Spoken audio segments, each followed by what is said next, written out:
Anak, masaya kami ng tatay mo sa lahat ng ginagawa mo. Pagpatuloy mo ang pagiging mabuti. Tamang nanay mo, anak. Mahalaga na di tayo magkakaisa bilang pamilya. Salamat po, nanay, tatay. Ipangako ko palagi na ipagmamalaki ko kayo.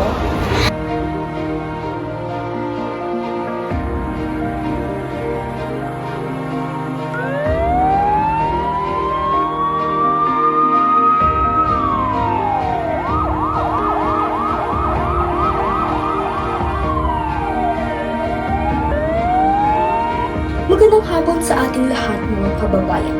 Ako si Jebra Mivan Atanes at ako'y narito upang magbigay ng isang ulat sa naganap na disgrasya.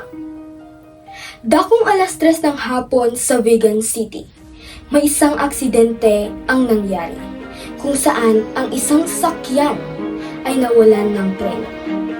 Pagkamat ayon sa ulat, 5 ang kataong nasaktan at isa ang namatay.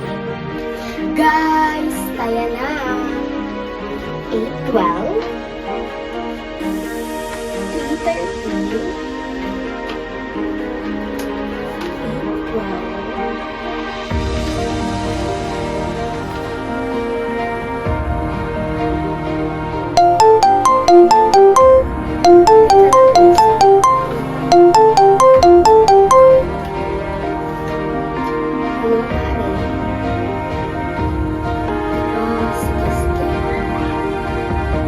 Ano?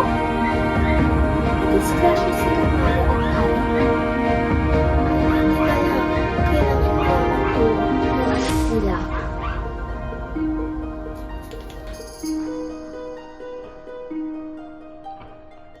Pagkatapos ng ilang taon, nangasawa muli si Jimmy. Ngunit ang di niya alam ay may binabalak pala ang bago niyang asawa.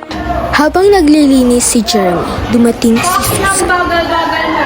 Ang dami mo pang gagawin. Parang wala kang natatapos. Pasensya na po, inay. Ginagawa ko lahat na kaya ko.